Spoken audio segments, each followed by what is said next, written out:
A very warm welcome to StudyIQ, my dear friends. I am Prashant Madhani. I hope you all are doing good. Today is 23rd November 2020. Today is Monday. I'm sure you all have enjoyed your weekend. Attitude is everything. Attitude is the first step. Positive attitude is your first step. Second step is positive thoughts generating because of your positive attitude. And the third and the most important step is positive action. So positive attitude, positive thinking, positive actions will lead to positive results. With this difference, we have 6 important articles on our table. 3 are from Times of India and 3 are from the Hindu newspaper. All of them are important, and I'm sure you have noticed that my voice is bit not up to the mark today, and this is because I was suffering from cold and flu and cough, and I'm feeling much better now, 70% okay, but still a little bit of cold and a little bit of cough is there. But yeah, I'm fine. I'm feeling much better now. So please bear with me as far as my voice is concerned. Now, dear friends, if you are preparing for UPSC Civil Services Examination, then we have a dedicated smart course for it, which will cover your prelims as well as mains examination. The good thing about this smart course is that some of the best faculties of our country, they have together created this smart course. And to find out more about it, all you have to do is download our mobile application. You can download the PDF of today's lecture from my Telegram channel, and please don't forget to hit the subscribe button. Now, the first one is from Times of India, 66A's Rebirth, IT Act, Section 66A of Information Technology Act was quite controversial. I will, take you through it as well in a minute. Now, today's topic is based on this new ordinance promulgated by Kerala government, and the main reason given by the Kerala government is to curb online abuse. The government of Kerala is saying that there has been a surge in complaints associated with cyberbullying of women and children. And whatever acts or whatever laws we have, right, they have failed in restraining or in stopping this accused people. These existing laws are not solid enough to curb this sort of cyberbullying.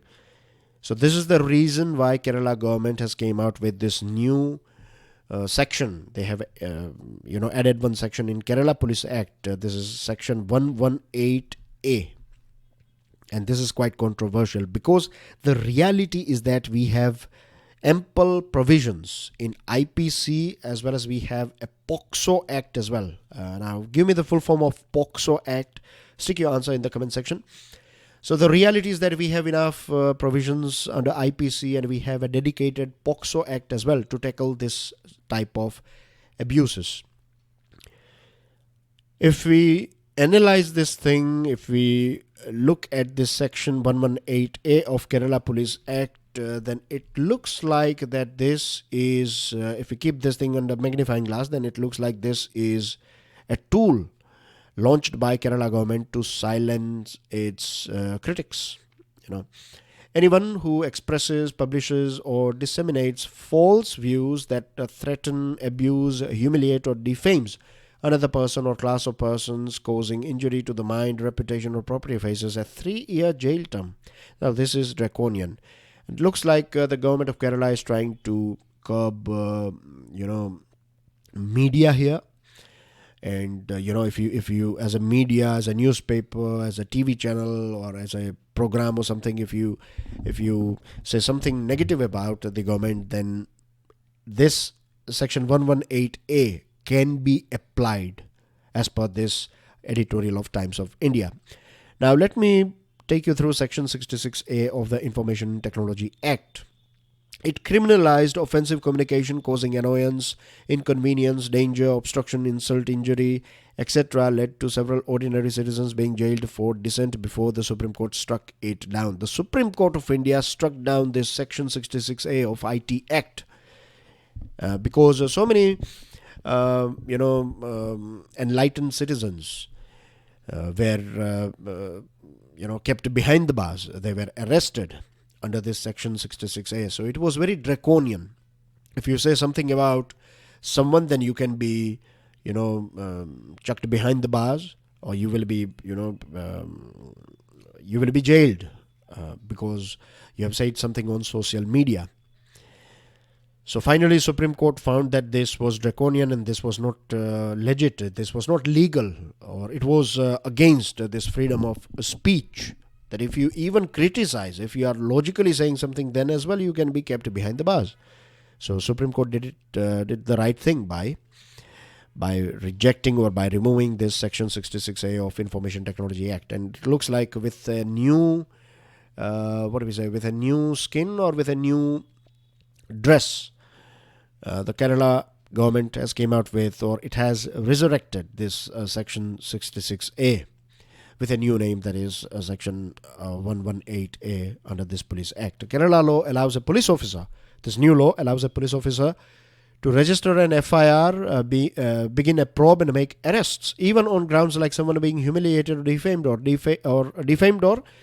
or faced injury to mind or reputation. So if you say something critical, then as well you can be arrested by the police. The thing is, if the reality or how it should be, if you go through IPC provisions on criminal defamation, it puts the onus for lodging complaints on a defamed victim and not police. If you feel that someone has said something bad about you, then you can file a complaint under IPC, and then police will investigate, and if they feel like you have done something deliberately, then yes, you will be kept behind the bars, or they will take necessary actions. But police taking everything under their control is like eventually government taking everything under its control, which is not okay in a democracy, because see, freedom of speech is a fundamental right, and it has its limitations as well, which is quite logical. Under the name of freedom of speech, you cannot say anything you like, you cannot use bad words, you cannot just say anything about anyone. Freedom of speech is like, if you feel that something is right and if you have some logical points about it, and particularly about government cannot control your, if government has done something wrong, and if you are highlighting that thing, then that is not illegal. That's how it should be in democracy. That's how democracy survives. And that's the main job of media, to bring out right things in front of us. The main job and the actual job of media is, or the role of media is, to bring out what is right in front of us and let us decide what is right and wrong. But when you curb media, when you are bringing out laws that will curb the media itself, then that is, killing freedom of speech. So I'm sure more things will take place, and we'll find some more views and articles on this thing. But so far, that's what we find in Times of India's this editorial. Moving on to next topic in vaccine race last lap, the key steps for India. Ideal vaccine, right? All of us are looking for, and the whole world needs, of course, a COVID vaccine. And I'm sure we are going to see many of them, right? We are going to have many options in near future. So an ideal vaccine should be broad scale. It should be able to tackle various different varieties or variants of COVID-19 or SARS-CoV-2. Immunity that is of a high degree. We need 90% plus efficiency or effectiveness, not efficiency, effectiveness. Should be durable. But let's say if you get one shot, then it should protect you for at least 5 years, if not lifelong. A vaccine that is safe. If this vaccine will protect you from COVID-19, but it will damage your kidney, then we don't need that. We need something that has no side effect, or at least it has as little as side effect as possible, but it should not be fatal. A vaccine that is cheap. It should be affordable. A vaccine that is programmatically suitable. That is, it should be easy to store, easy to transport, needle-free delivery if possible, as well as it should be, such a vaccine that we should be able to produce it for masses. Rapid production should be possible in shortest period of time. So this is an ideal vaccine, or points associated with an ideal vaccine. Now we have to let go 1 or 2 points. Still we have to wait. Let's hope that we can achieve all these points, but we may have to give up 1 or 2 points. For example, this vaccine from Moderna. The Moderna vaccine is able to survive in normal room temperature, but Pfizer vaccine is not able to survive. So we are going to see this plus and minus points in few of them. Some of them we can tolerate, some of them are absolutely we cannot tolerate, like if a vaccine is having huge amount of side effect, then that is something that we cannot compromise with, isn't it? Now, historically, we have faced difficulties in development of coronavirus vaccines. Remember, it is not just COVID-19, SARS and MERS, they are also part of this coronavirus family. And so far, we don't have any licensed vaccine for this SARS and MERS. And there are also safety concerns due to immunological consequences of the vaccine, as these vaccines use newer techniques with which we do not have long-term or large population experience. So this is a risk that we have to, of course, take.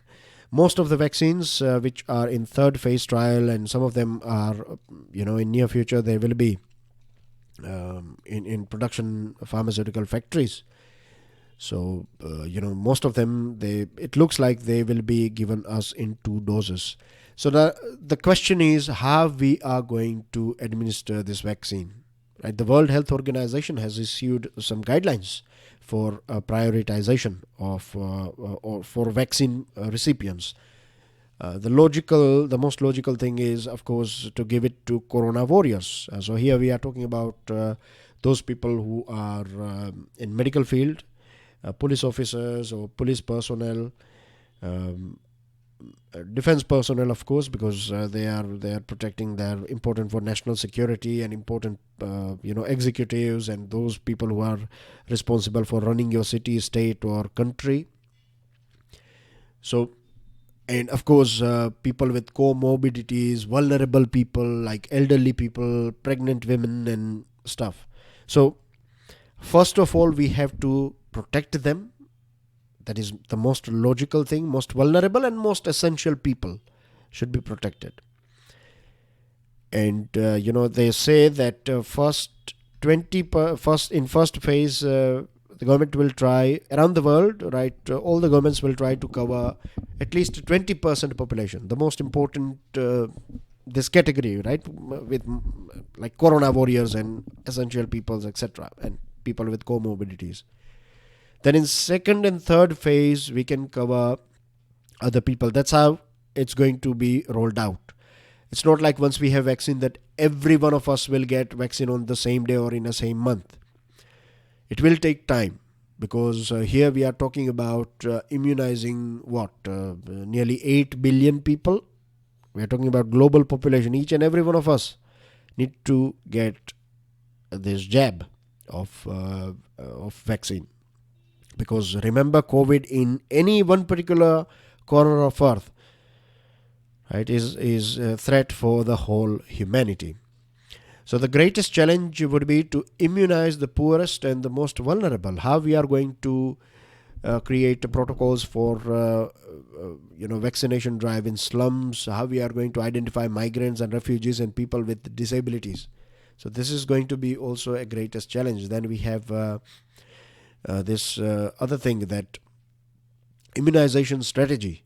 Right? Many countries, many governments, they have came out with this immunization strategies. But as far as India is concerned, we don't have any proper prioritization policy. Whatever we know is from the media. The government has not came out with any solid, fair, transparent and proper policy yet. So we should not waste our time in it.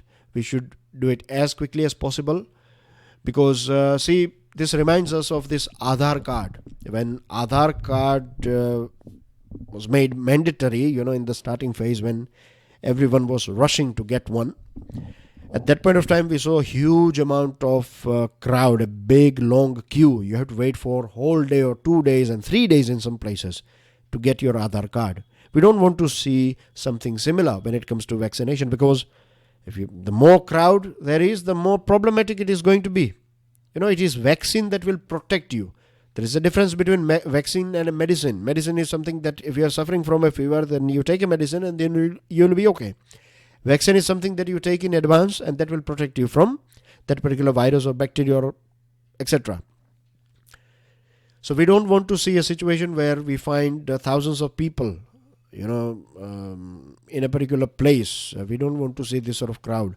So what we can do is we can use technology, isn't it? We have talked about this idea a few months ago when we were talking about this particular topic, that we can use mobile phones. You can, give token numbers to people. You can send them SMS, family members, that one by one they can come, or a family can be invited. Dates can be booked. And then you can visit your nearest center and then get your jab. So this is just one idea. This is just one way of doing it. There are so many. See, our country is quite diverse, we know.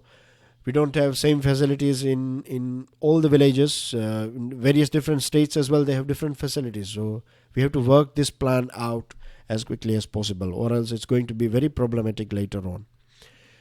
Moving on to next item, pressure and punishment. This one is about Hafiz Saeed. Now this is an easy topic. The reason I'm saying easy topic is because, see, we know Hafiz Saeed very well, right? He was involved in 26/11 Mumbai terror attack, and he's been actively involved in politics of Pakistan and is running this so-called trust. And this trust and charitable trust are his front.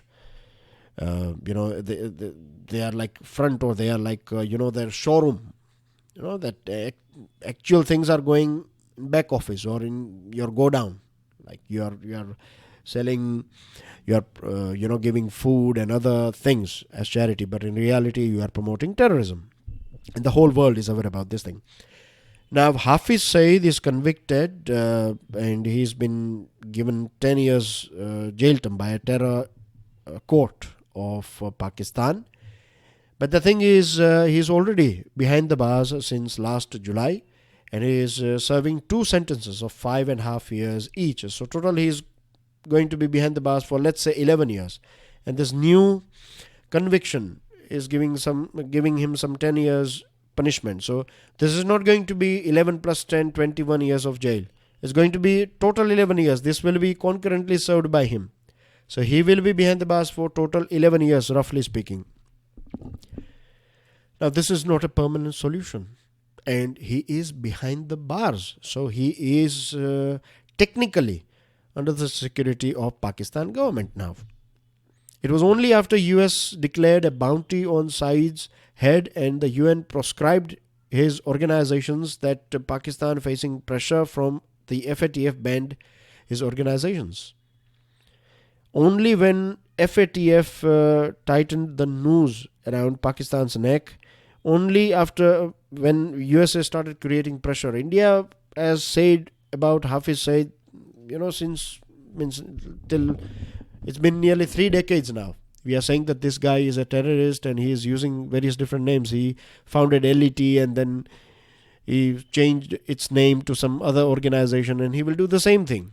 If his ABC is declared terrorist organization, then he will come out with a new name called 123. People know him, right? He's quite famous as well. He has a huge amount of political as well as military support. So this looks like it is a trick of Pakistan to get away with this blacklist of FATF. Pakistan is already under this grey list, and if it is, let's say, if next year, that is in February 2021, FATF's plenary meeting is going to take place. If I'm not wrong, it is in February 2021, and if, let's say, Pakistan is degraded to blacklist, then that's going to be a very, very big challenge for Pakistan. Its economy will get destroyed. So to avoid that, Pakistan is taking this sort of this is like a makeup. Pakistan is trying to deliver something. It is trying to project that it is pretending that it is delivering, but in reality this is not a long-term solution. We need to create more pressure on Pakistan so that it keeps on doing something that will genuinely stop this sort of organizations and this sort of people. Peaceful possibilities. This one is about Jammu and Kashmir, and this is going to be the first time after this this revocation of Jammu and Kashmir special status back in August 2019. After that, this is going to be the first time when we are going to see this Panchayati Raj elections that are going to take place. It will start from 28 November 2020. It's going to be conducted in 8 phases. And this is about local body election, grassroots level election. In October, the UT administration amended the Panchayati Raj Act, providing for district development councils in each district and establishing the 3-tier PR structure. Alongside the election of 280 DDC, that is District Development Council members, by-elections for around 12,000 Panchayat seats and 230 urban body seats will also take place. Peaceful participation is one of the most important things. It will demonstrate our capability as well as resilience of Indian democracies. This is not just about Jammu and Kashmir. This is also about our country, India, that we are able to conduct proper elections, free and fair election in some of the most challenging pockets of the world. Right, we have other pockets like Red Corridor, Naxal affected areas. They are also very difficult, and people, they don't come out to vote because they know that once the government will be gone, once this protection will be gone, then this Naxals will come and then they will start harassing these people. Same thing goes in this part of our country, that terrorists and this sort of people, they can, create problems for local people. So this is going to be very challenging, and if more people will participate, that will demonstrate, that will give out a signal that people are ready for democratic process, that people are inclined towards democratic process. They want the democracy to flourish in this part of our country. And of course, we will see some sort of troublemakers as well. 4 JEM militants were neutralized last week. This was a big news and good news as well for our country. A violence-free election is necessary, but it is not sufficient. We need more political parties taking part in it. Of course, political parties like BJP, PDP, Congress and other, they are competitors, they are rivals. So they will try their level best to get maximum seats. They will try to get as many votes as possible. But we have to keep this thing in mind that, yes, some of them are separatist, for example. They want to create cracks. They are demanding something else. Their main mission is something else. They want independent Kashmir. That is not possible. But we need whether I'm sure many of us will not agree with this thing. We don't want this sort of troublemakers to take part in it, but we cannot just because they are at the end of the day a citizen of our country, so we cannot treat them differently. We have to give them the rights as well. It is painful, but still we have to go with it, because that's how democracy means. That's how it will flourish. And they should never, all those people who are like Pakistan-backed people, if they are trying to, that's what they do. They always project that that the government never allows us proper platform, and that's why. So they will keep on creating more troubles forever. So let them come into election, let them participate, and then we need to create awareness in people that what is good. People will decide what is good for them and not. And if the people will decide that yes, we want to go ahead with free and fair election and good parties, good people, then eventually this negative or this voices that are trying to create cracks in our society, they will die out. Simple as that. But it will take it will take time, and it will take some give and take as well. Call for solidarity. Now, the 15th G20 summit was hosted by Saudi Arabia, and two most important topics are, of course, COVID-19 pandemic, and the second thing is global economic recession. Leaders have said they have expressed their desire to come together to fight pandemic as well as to ensure a resilient recovery. French President Emmanuel Macron emphasized the need to avoid two-speed world where only the richer nations protected themselves from the virus. This is not going to help us, right? He is right that we need to protect each and every vulnerable country. We have to understand when it comes to COVID-19 and climate change that as human beings, either we will swim together or we will sink together. We cannot create a world where few are protected and others are vulnerable. That is not going means today you are protected, but tomorrow you will also become vulnerable. So he is right, French president, that we need to work together. China and Russia, they have said that they will cooperate and they assured cooperation on COVID vaccine development and distribution. Prime Minister Modi talked about green policies. He talked about sustainable development. He called for new global index based on respecting nature with a spirit of trusteeship with Mother Earth. The reality is that the world is divided, right? We saw this thing when this President Donald Trump, he created this whole wave of protectionism, and he's still not ready to believe that he is defeated. I was going through this news, international news, global news, and the big challenge for USA at present is that the cases are going up. Coronavirus cases are surging in USA, and Joe Biden, he is not in charge yet, and Mr. President, the current president, right, Donald Trump, is not ready. He's not at present he is in charge, so he's not allowing Joe Biden to take any decisions officially. So this is going to be very challenging for USA because in few months' time, the damage that will be created, it will take ages for us to sort it out. We saw rise of China. Right? China wants to rewrite the rules of international engagement. It wants to create rules and regulations in such a way that it will favor itself or favor China, but it will create troubles for other countries. China hasn't helped matters either by adopting an expansionist policy, bullying weaker nations, and being evasive on COVID-19. So there is only, as I told you, COVID-19 and climate change, right? Humanity can work together and protect the whole world, or we can fight with each other and all of us will sink.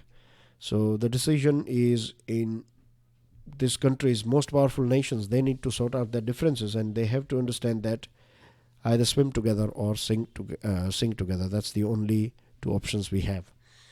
Last article, how to manage the pandemic. It's from Times of India. The photo of the lady that you can see, she is K. Sujatha Rao. She is former Union Health Secretary. And dear friends, I'm sure you know the fact that in Delhi, in Ahmedabad, in Mumbai, and there are other cities as well. There are so many other cities where we have witnessed or what we are seeing now is a surge in COVID cases. Now, Delhi government said that AAP party's spokesperson said that political compulsions made reason-based policy making difficult. See, the politicians, political parties, they have to understand, like in some places, now I'm not here for supporting any particular political party, but I'm giving you just one example that I found in this article. You can go through this article. The reference is on your screen, how to manage the pandemic. It's in today's Times of India. Go through it and observe statements coming from various different state governments. You will find that in some states, like in Delhi, let's take example of Delhi. So AAP government is saying that Congress and BJP, the people were demanding, Congress and BJP people were saying that the Diwali is there and people needs to celebrate it and things like that. So they took some decision, they gave some freedom, this government. But you cannot, take decisions based on political compulsions. The most important duty of government is to protect lives and ensure the well-being of its people, putting science and evidence above superstition and populism, and having the courage to take unpalatable decisions beneficial to people's welfare. Like, as a government will take decisions that will not they are not good in the sense that people may not like those decisions. But if they are for the benefit of people, then government should be courageous enough to take decisions that are in favor of real, actually actually beneficial for people. It may not sound sweet for people, but it is actually, it's like medicine. Medicine is not sweet, but it is beneficial for you. In the same way, some decisions are like not that great in terms of how they restrict us, like lockdown or curfew. So they are not the most sweet decisions, or where I can't find the right word. What is the right word I'm looking for? Anyway, I think you got the message here. It's like medicine, even though it is bitter, it is good for you. Same way, some decisions are bitter. They taste bitter, but they are good for you. And this particular article is talking about these two important aspects of power and accountability. When it comes to politics and governance, right, there is a relationship between politics and governance. Now, what is governance? Governance is about the manner in which such power is exercised through laws, norms, and actions that have to be accountable. Governance is you take right decisions. You have authority, you have power to take decisions, then you should be accountable. Your decisions should be logical, based on science. You cannot just give excuse that opposition parties were demanding and people will demand whatever they feel is right for them. But as a government, you should take the right decision. So all political parties, they should understand this thing, that if they are trying to earn more brownie points by demanding more freedom, then that is going to harm people. And that's what we have found. Kerala was doing very well, but after this Onam festival, we know what happened in Kerala. So this irresponsible political culture needs to die. We need to get rid of this irresponsible political culture. The spike in cases and the resultant demand for hospital beds has strained the health system and stressed the citizens in desperate need for medical help. Even after nearly 1 year, or let's say 8 months into this pandemic, we are still struggling with bed. If you see the situation of Ahmedabad, then in Ahmedabad they don't have any bed. They don't have any COVID-19 bed at present. Everything is full. That's saturation. So even after this many months, we are still not having enough bed. This itself indicates that what we are doing, like what government is doing, and this is not about just one government. This is going on everywhere. This COVID curve had not been bent. The positivity rate is 13%. The disease far more widespread than officially declared, and indisciplined people prone to disregarding regulations and weak capacity for enforcement.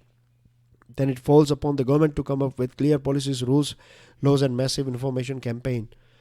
I've said this thing early on as well, that I strongly believe that we need to nudge people. We need to make them aware that the war is not over yet. We are still going through it. You cannot lower your guards. You have to wear mask. You need to have mask etiquettes. You cannot spit in public. You cannot do things that you used to do early on. Once we will have this vaccine, and it will take time, right? It's not like vaccine will be available in each and every medical store in next few months' time. As I told you just now, the 20% first, and then later on in second phase, third phase. So it may take 1 year or more than that as well. We have to live with it. We have to find ways through which we can avoid COVID-19 by being in discipline. And we can learn so many things from countries like South Korea and Japan and other countries. And politicians, they are our leaders, right? We have, we have voted. We have given our vote to them. We have opted for them. So they should, act as a role model. We find political rallies in so many states going on. It's not going to help.